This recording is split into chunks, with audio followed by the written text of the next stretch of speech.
salaamaaleykum mbokku internet yu Sen TV l'original ñi ngi leen di nuyu bu baax waaye tamit di leen jaajëfal ci topp bi ngeen ñuy topp suñu page YouTube ak page web di leen jaajëfal bu baax a baax ci émission bi nga xam ne ñu ngi koy dalalaat muy jubbanti tey nag may am mbégte ak contentement dalal ñaari kilifa ci kër gi ku ci mel ni suñu directeur de publication monsieur Wagué waaye tamit di dalal ki nga xam ne mooy suñu rédacteur en chef di Franky Ba xam naa rek ma bàyyi leen ñu nuyoo bala ñoo dugg ci li nga xam ne mooy thème bis bi tey Franky maa ngi lay nuyu bu baax. waaw Seydina Oumar ñu ngi lay fay di la jaajëfal di nuyu bépp internetu Sen TV l'original di am mbégte torop ñëw sa émission bi tey. di ko jaajëfal bu baax a baax moom suñu rédacteur en chef waaye tamit ci sama càmmooy maa ngi am suñu directeur de publication ñu koy woowee monsieur Wagué maa ngi lay nuyu bu baax. Seydina Oumar fay naa la maa ngi lay nuyu donc di nuyu internet yu Sen TV l'original si biir réew mi ak bitim réew Franky yow tamit nuyu naa la. yow mi nga xamante ni yow yaa jiite rédaction bi di def liggéey bu am solo. noonu la mbégte ak contentement laay am di présenter li nga xam ne mooy émission bii di jubbante comme ni ñu koy defee saa su nekk dañuy waxtaanee lépp lu jëm ci wàllum actualité tey nag ñaari point yi ñu na ma waxtaanee muy démission bu Mamadou Ibra Kane jiite woon li nga xam ne mooy CDEPS waaye tamit nekkoon njiital sunu làmb ak stade ginnaaw ay problème yu nga xam ne amoon na ko waaye tamit ñu war a waxtaanee beneen génn bu nga xam ne journaliste bi di Cheikh Yérim Seck moo ko def moom sax muy wax ne li nga xam ne mooy carrière am ci wàllum la vie publique waaye tamit ci wàllum journaliste mi da koy daggal xam naa rek ci point bi ñuy njëkk commencé mooy wàllum Mamadou Ibra Kane mi nga xam ne dañ ko emprisonné ci 1 mois waaye tamit dafa démissionné ci li nga xam ne mooy CDEPS. Franky ana lan nga may wax ci loolu. waaw Seydina Omar comme ni ma ko waxee tout à l'heure ginnaaw bu ñu la jaajëfalee ba pare démission wu Mamadou Ibra Kane bi lu mbette la dikkee ñëpp même bu fekkente ne ni moom il faut reconnaître qu'au sein de leur groupe de patrons de presse amoon na ay contestation am na ñu ko doon contester souvent di fustiger ay démarches am mais dafa fekk du ci cadre professionnel bi foofu la am ay reproches ba mu indi démission c'est un fait privé muy benn problème bu mu amoon mook benn employé un ancien journaliste de son groupe bi ñu amee problème comme ñaari nit yu jotee rek coow li jóg xam naa mu am kàddu yi ñagas yu ñaaw yu ci jógee malheureusement journaliste bi da ko porter plainte bi ñu demee tribunal daan na ko un mois ferme amende ko 1 million même bu fekkente ne journaliste bi au début 10 millions la doon laajte. di loo xamante ni daal franchement ñun ñi nekk ci milieu presse bi du lu ñu mën a. est-ce que tamit jotaatul li nga xam ne ñun ñi nekk ci milieu presse bi ñu seetaat suñu bopp parce que ñi ciy réeroo wala boog di ci ñaaw dañoo bëri loolu jamono ji. waaw justement moom laay wax nii rek xam nga ay nit bu ñu bokkee liggéey am nañu ay instances yoo xamante ne ni yu gën a approprié yu dul tribunal yoo xamante ne ni war nañ fa mën a dem waxtaane ko. dégg naa jotoon nañu jaar tribunal du travail mais mënoon nañ dem correct wala yenn wut ay bon office yu mën a def diplomatie yeeg yooyu parmi les anciens tout ça ak lu mu ci mënti doon daal du lu ñuy rafetlu franchement parce que Mamadou Ibra Kane aussi c'est un pionnier de la presse et puis def na ci presse bi loo xamante ne tey du fay boobu. comme ni mu ko waxee rek nekk na lu nga xam ne duñ ko rafetlu benn yoon parce que bay na waaram bu baax a baax ci wàllum presse waaye monsieur Wagué xam naa ma dikk ak yow rek ci comme laaj bi ma ko laaj ñu gis ki nga xam ne mooy Mamadou Ibra Kane dafa nekk un écho waaye tamit référence ci wàllum journaliste ana ban jàngat ngay def ci démissionné bi nga xam ne démissionné na ko. bon pratiquement balaa may ñëw si démission bi boo paree daan bi nga xamante dañ ko daan non seulement dafa bett sénégalais yépp dafa bett képp koo xamante yaa ngi si biir média et puis nekk na daan boo xamante ne daan bu metti la war nañ ko mën a oyofal tuuti donc man gisoon naa ne tey ñi ko war a yëg bu ñu ko yëgoon rek donc amaana du yegg sax ba tribunal de travail wala mu yegg ba tribunal ba justice en général yu mel noonu day faral di am si biir presse ñun au niveau des appels bi nga xam ne dama ko bokk gis nañ ne yu mel noonu day faral di am mais appel de si def ay médiation entre ay journalistes ak ay politiciens entre journalistes ak ay patrons de presse et cetera ak yu mel noonu donc man dama jàpp ne xëy na mbir bi siiw bi nga xamante ne ñi nga xamante war nañ ko jot ñu def si médiation donc gis nañ ne digganteem ak journaliste bi ay kaddu yoo xamante ne ñagas na nekk na seen diggante mais ak lu mu mënta doon rek waroon nañu mën a waxtaan ba tomber d'accord nga nekk koo xamante ne vraiment da la recruter nga nekk employé am ngeen di liggéey c'est vrai que Covid bi métti na si ñëpp dama lay wàññil doo ma wàññil loolu mu nekk loo xamante tiraillement entre yéen ñaar journaliste bi tamit moom si corporation bi la bokk kii tamit si kilifa la si secteur bi donc ñoom waroon nañ mën a am benn consensus ñi nga xamante ne war nañ si wax ñu wax seen diggante mu bañ a yëgg fi nga xamante yëgg na fa mais nekk na loo xamante ne ñëpp a koy regretter vraiment dañ ko condamné déjà ba pare dina am ay préjudice par rapport si wàllu groupe bi nga xamante ne da koy diriger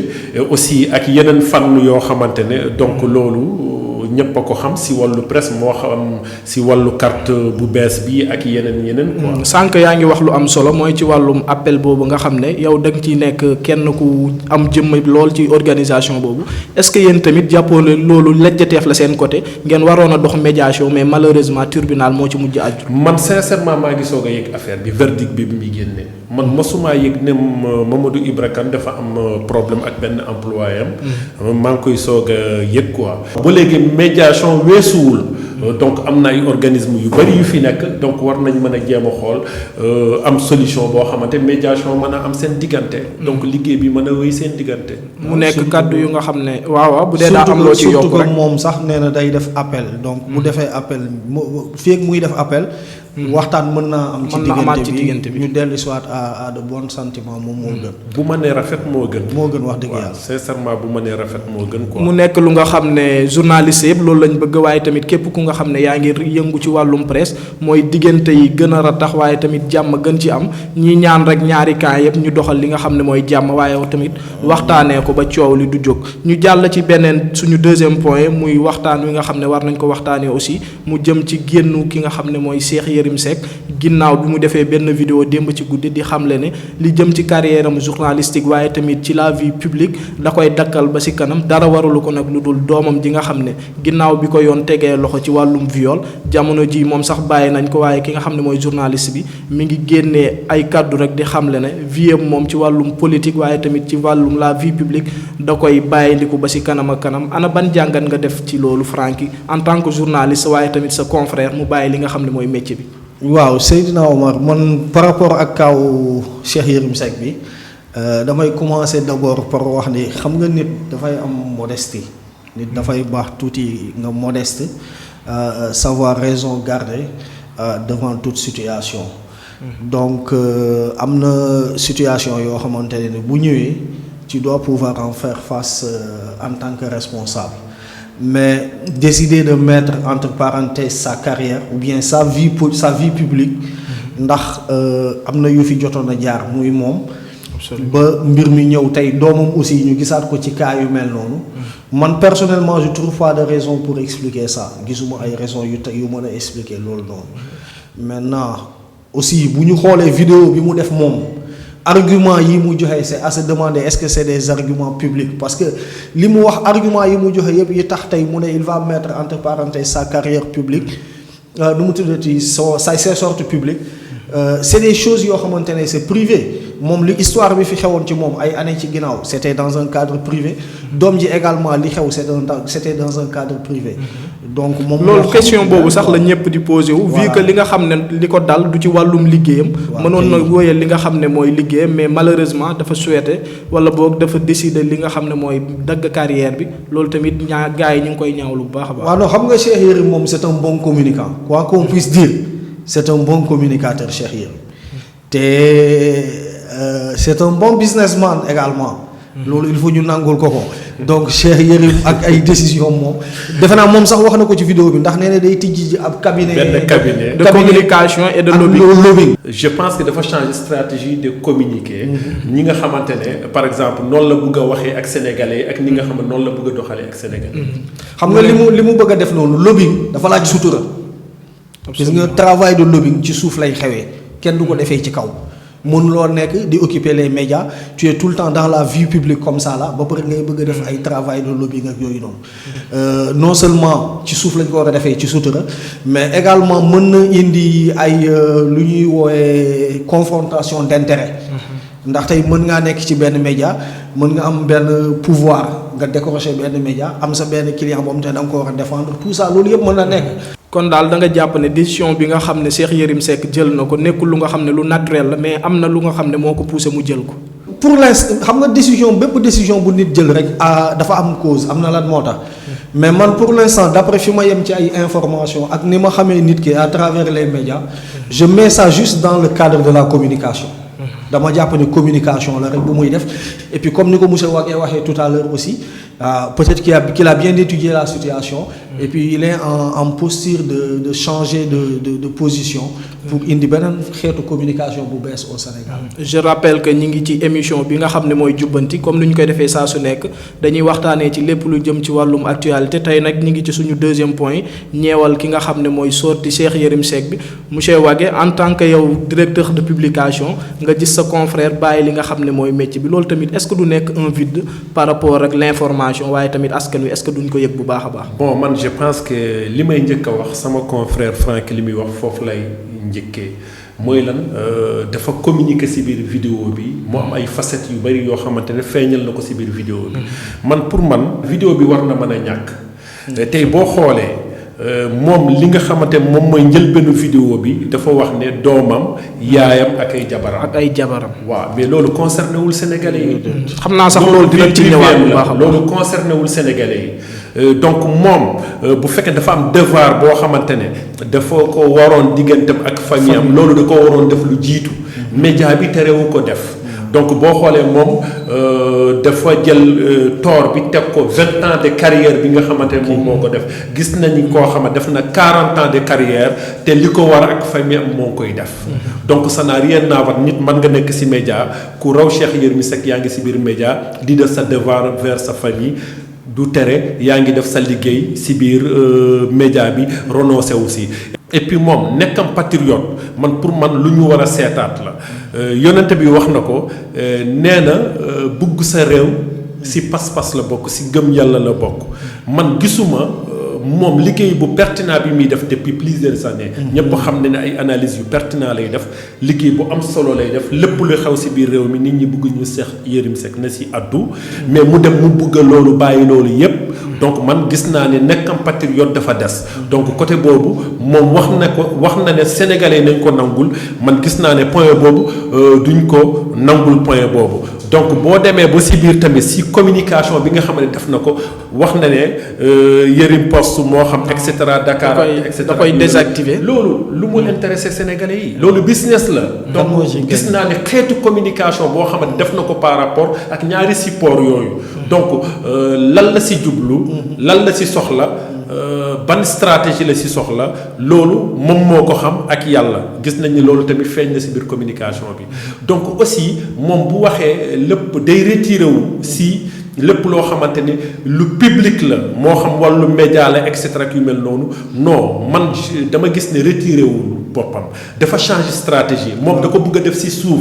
donc fi mu toll nii moom lépp loo xamante da ko doon wax publiquement ñun dañuy gis ne moom ci sutura la koy defee donc moom dina continuer di collaborer ak média yi mais beneen facette la koy defee xëy na peut-être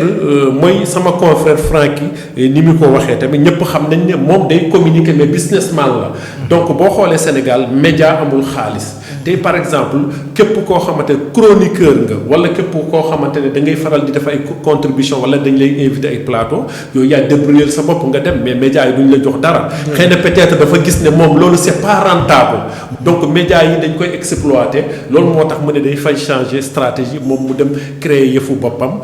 donc demal boppam quoi man gis naa ne daal donc moom li mu doon def ci biir réew mi moom. population la ko doon defal lu positif la donc loolu gisuma mu war ko rëccu wala mu war ci dellu gannaaw wala mu regretter ko donc le fait que loolu mu def ko man dama gis ne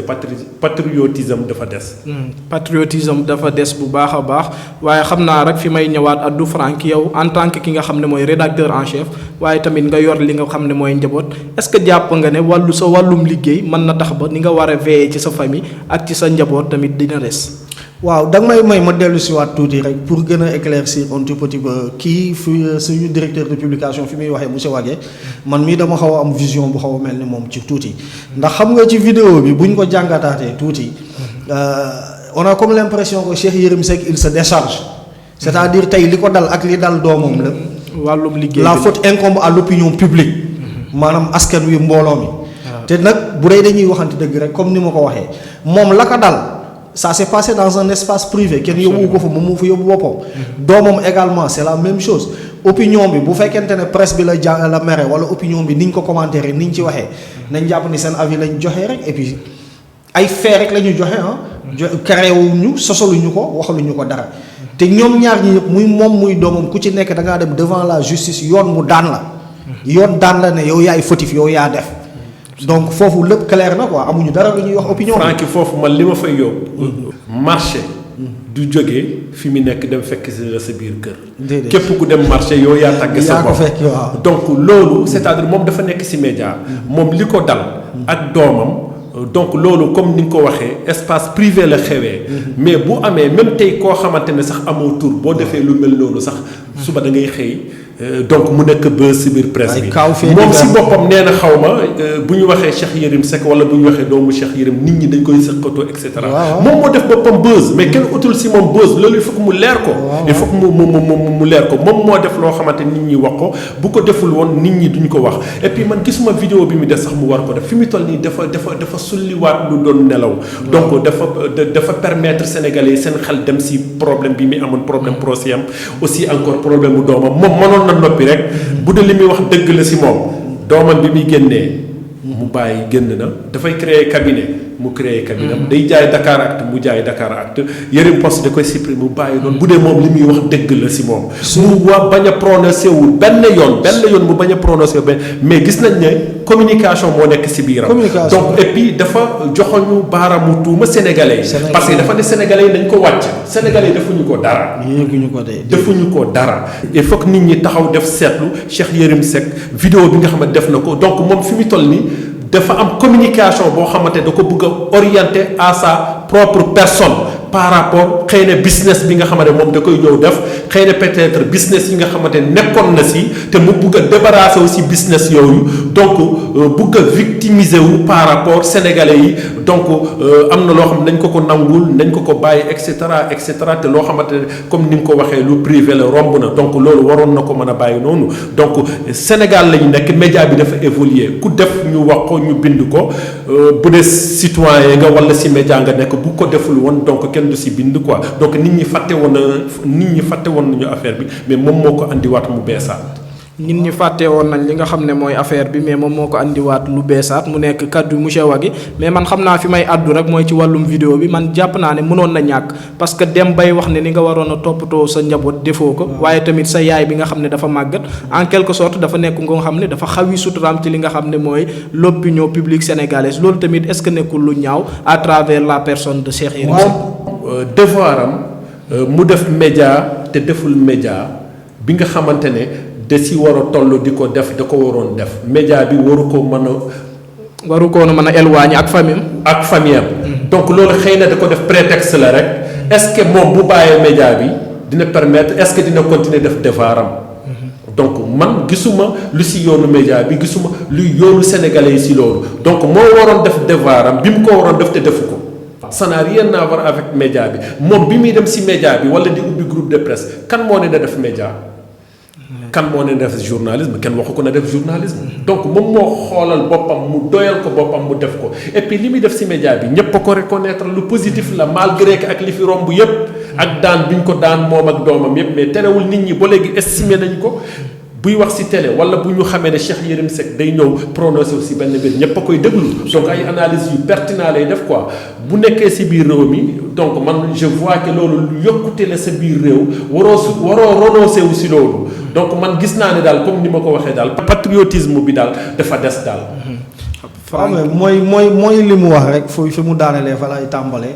xam nga maanaam nit ki yor sa njaboot ndax yaakaar naa ne soxnaam ak doomam moo jiitu organe yi muy wax nii yëpp. absolument ba muy étudier projet am ak yëpp.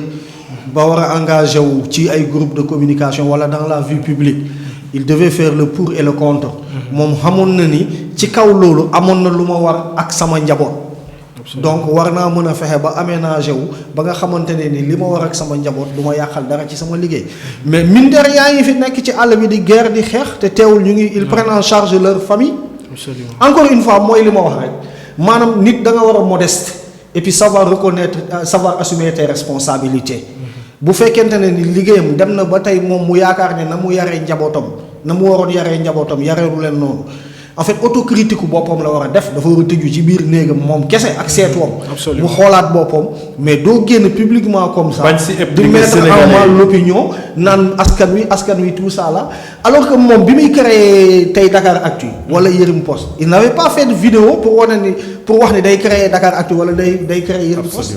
ba muy dem foofu noonu ak doomu juge ba defuloon vidéo pour wax ni day dem foofu ak doomu juge ba. Donc, il ne faut pas aujourd'hui qu'il revienne à travers une vidéo, vouloir se martyriser, se victimiser devant l'opinion. Et lolo, en fait, ce n'est pas responsable, quoi. Lolo, c'est dans le cadre personnel. Mais comme Nico M. Wagé a dit tout à l'heure, franchement, quoi qu'on puisse dire,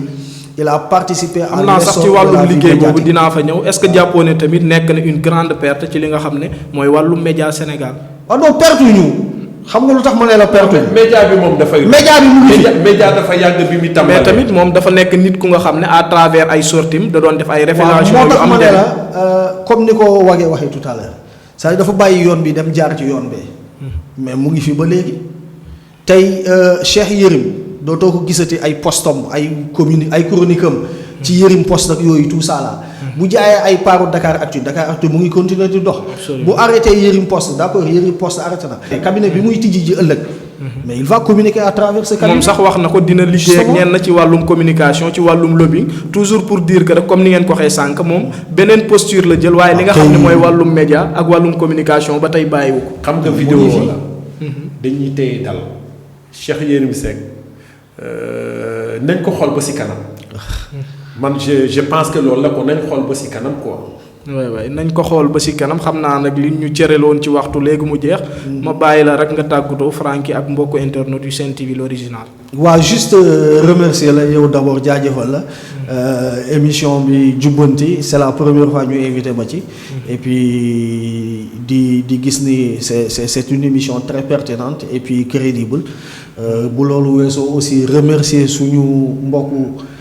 Internautes yi seetaan Sen TV l'original jaajëfal également le directeur de publication monsieur Wagé mi nga xamante ne tey moom moo ñu ubbil say porte may ñu opportunité boo xamante ne dinañu non seulement dinañu continuer gën a jàngaat mais dinañu xaw a un tout petit peu exercer suñu talent ak suñu passion. di ko jaajëfal bu baax a baax moom Franky nekk ku nga xam ne mooy suñu rédacteur en chef di def liggéey bu am solo ci groupe bi di Sen TV l'original waaye tamit di jaajëfal bu baax a baax suñu directeur des programmes muy monsieur Wagé borom kër gi nekk ku nga xam ne tamit ci wàllum liggéey bi lépp lu mu laaj rek pour ñu atteindre le sommet mi ngi koy def ma lay jaajëfal waaye tamit di la bàyyi nga tàggatoo ak mbokku internet yu Sen TV l'original. bon man sama tàggatoo moom xam naa ne du bëri di leen jaajëfal bu baax comme ni nga ko waxee rek Franky bi nga xamante ne moom moo jiite équipe bi. yéen a ngi def liggéey bu am solo engagement bi ak professionnalisme bi gis nañ ko ci biir liggéey bi quoi. mu nekk loo xamante ne ñëpp xam ne presse dafa yokk dafa yaatu dafa bëri mais ñun ñoo ngi def la différence. loolu moo ci gën a am solo ci wàllu exclusivité yi nga xamante yéen a ngi koy def ci wàllu reportage yi nga xamante ne vraiment équipe bi ñoo ngi koy def. di la jaajëfal yow Omar mi nga xamante ne yaa ñu invité ci plateau jubbanti bi.